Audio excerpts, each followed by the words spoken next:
चिदानन्दरूप शिवोऽहं शिवोऽहम्।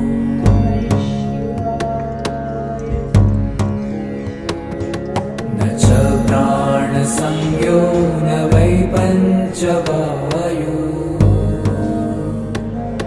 न वा सप्तधातु न वा पञ्चकोश, न वा पाणिपादं न चोपस्थपायु। चिदानन्दरूप